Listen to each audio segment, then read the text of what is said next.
Don't forget to subscribe our YouTube channel.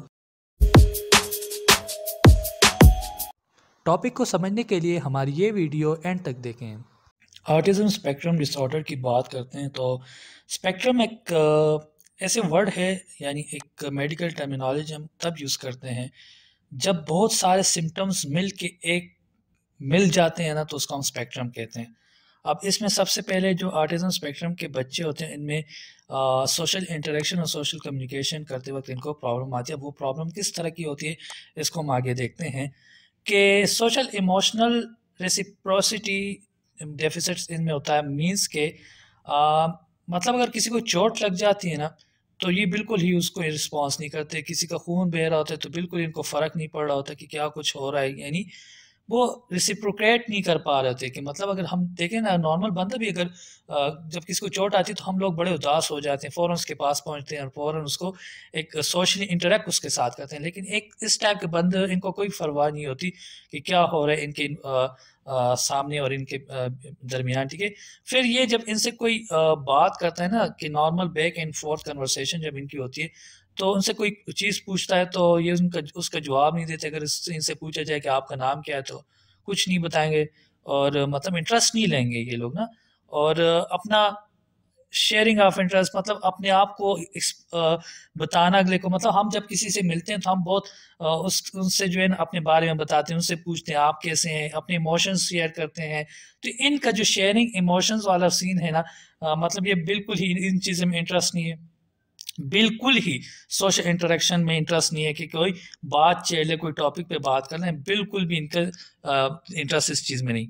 Non verbal और verbal communication में भी जो है वो ख़ास ये मतलब ये प्रॉपर नहीं है, मतलब डेफिसिट होता है इनका। हम नॉन वर्बल कम्युनिकेशन किस तरह करते हैं, जब हम आपने देखा होगा कि हम कभी किसी से मतलब सलाम दुआ जब करते हैं, दूर से हम एक दूसरे को हाथ हिला देते हैं, ठीक है। तो ये हमारी नॉन वर्बल एक साइन होता है कि कैसे हो, ठीक हो।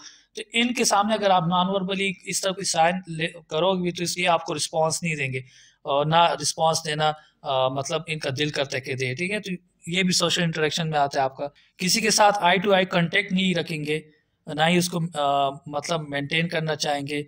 कोई इनकी तरफ देख रहा होगा तो ये बिल्कुल भी इनको फ़र्क ही नहीं पड़ता कि इनको देख रहे हैं या इनको हम भी इनको देखें, कुछ भी नहीं। मतलब अपने आप को बिल्कुल ही इन्होंने एक तरह से जो है आप कह सकते हैं कि लेक ऑफ इंटरेस्ट रखा हुआ है लोगों में। ना ही मतलब इनका इंटरेस्ट ही नहीं है कि वो जो है वो लोगों के साथ कोई ताल्लुक बनाए, रिलेशनशिप बनाए, दोस्ती बनाए। इन चीज़ों में इनका बिल्कुल भी जो है वो ना सोचते हैं, ना इसमें इनका कोई इंटरेस्ट होता है। अब ये जो क्राइटेरिया हमारे पास था, ये हमारे पास कम्युनिकेशन और सोशल चीज़ों को लेके हम इसको एक्सप्लेन कर रहे थे। अब बी क्राइटेरिया में हम उनके बिहेवियर को एक्सप्लेन करेंगे कि बिहेवियरली ये किस तरह अपने आप को ज़ाहिर करते हैं। बिहेवियर में इनका ये होता है कि इनसे कोई अगर कोई सवाल भी करे तो यानी मतलब आपका नाम क्या है, तो ये उल्टा फिर कहते हैं उस बंदे को ही कह देते हैं आपका नाम क्या है। अगर अगला बंदा उससे पूछते हैं कि तुम कैसे हो, तो ये उल्टा दोबारा उसी बंदू को कहते हैं कि तुम कैसे हो। मतलब ये चीज़ों को रिपीट करते हैं। अगर कोई काम कर भी रहते हैं तो उसमें भी आप रिपीटिशन देखेंगे। मतलब अगर कोई खिलौना है, खिलौने के बजाय आगे पीछे ले जाने के बजाय उसके ऊपर ही खिलौने को रखना स्टार्ट कर देते हैं। अब बिहेवियर की हम बात करें तो ऑब्वियसली इसमें उनकी रूटीन की भी बात की जा रही है कि रूटीन में ये बिल्कुल ही हर चीज़ अपने रूटीन के मुताबिक चाहते हैं। मतलब जिस तरह उनकी ज़िंदगी, उनका रोज़मर्रा का जिस तरह रूटीन होता है, बिल्कुल सेम टू सेम हर रोज़ उसी तरह होना चाहिए। उसमें कोई भी फ़र्क जब आता है तो ये लोग बहुत डिस्टर्ब होते हैं और अच्छा नहीं फील करते। मतलब इस तरह कि अगर किसी को रोज़ एक तरह का खुराक मिल रहा है तो ये कहते हैं हर रोज़ हमें एक तरह की खुराक मिले। मतलब किसी को अगर चिकन पसंद है तो वो हर रोज़ चिकन खाएगा और इसके अलावा वो बिल्कुल भी कोई और चीज़ नहीं खाएगा। मतलब इतनी सेमनेस, इतनी ये इंसिस्टेंस ऑन सेमनेस पे करते हैं कि हर चीज़ रिपीट हो, इस टाइप की इनमें बिहेवियर होता है। मतलब अगर इसमें ज़रा सी भी अगर कोई गलती आ जाए, कोई किसी से कोताही हो जाए तो बिल्कुल ही जो है इनके लिए वो मतलब बहुत मुश्किल हो जाता है और ये इनको बहुत ज़्यादा डिस्टर्ब करता है। इवन के जिस रोड से ये लोग स्कूल जाते हैं, जिस रोड पे ये वो सेम उसी रास्ते को सेम उसी तरीके से स्कूल जाएँगे और वापस आएँगे, या कहीं भी जब जाते हैं, मतलब बिल्कुल भी अपने रूटीन में जो है ना ज़रा सी भी क्या कहते हैं कि कोताही बर्दाश्त नहीं करते। मतलब अपना अगर कि इनका कोई खिलौना खो जाए ना, तो ये ज़मीन और आसमान एक कर देते हैं कि वो हमारा खिलौना किधर गया। मतलब इतनी ज़्यादा उन्होंने जो एक अटैचमेंट जो है अपनी अपनी ख़ास चीज़ों के साथ इन्होंने की हुई होती है। बाकी लोगों का इनका कोई फ़र्क नहीं पड़ता, लेकिन अपनी जो इनके साथ ज़िंदगी के साथ जो इनकी एक इन्होंने अपना एक क्या कहते हैं उसको, एक एनवायरनमेंट जो अपनी लाइफ में बनाई हुई होती है, इनका अपना ही है एक उसूल होते हैं, उसके साथ बहुत ही रिस्ट्रिक्टेड होते हैं अपने साथ। और इनको जो है ना hypo reactivity to sensory input, mean कि इनको कोई सेंसरी चीज़ों में इंटरेस्ट भी नहीं होता, अनयूजुअल इंटरेस्ट होता है। मीन्स कि अगर इनको ज़्यादा गर्मी भी लग रही हो तो इनको कोई परवाह नहीं, उनको पता ही नहीं चल रहा होता कि गर्मी है। अगर इनको दर्द भी हो रहा है तो इनको कोई परवाह नहीं, दर्द है, यानी अपने आप को चोट भी पहुंचाते हैं ज़्यादा सीवियर किस्म का जब ऑटिज्म स्पेक्ट्रम का बच्चा होता है।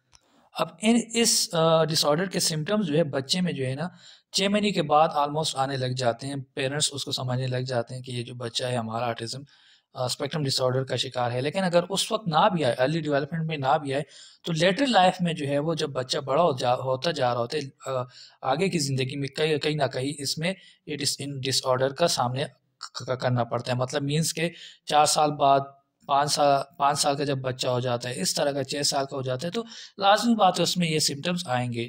क्योंकि ये फिर ऑब्वियसली उसके सोशल, ऑक्यूपेशनल और स्कूल लाइफ सब कुछ उसको डिस्टर्ब करता है।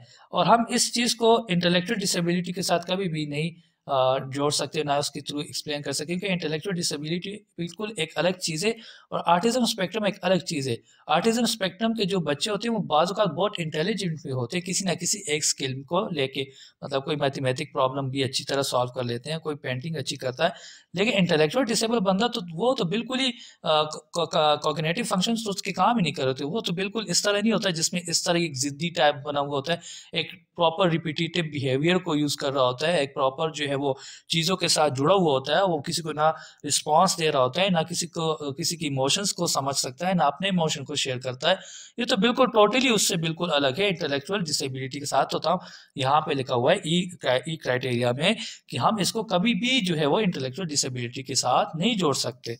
And thank you so much for watching this video, and don't forget to subscribe our YouTube channel.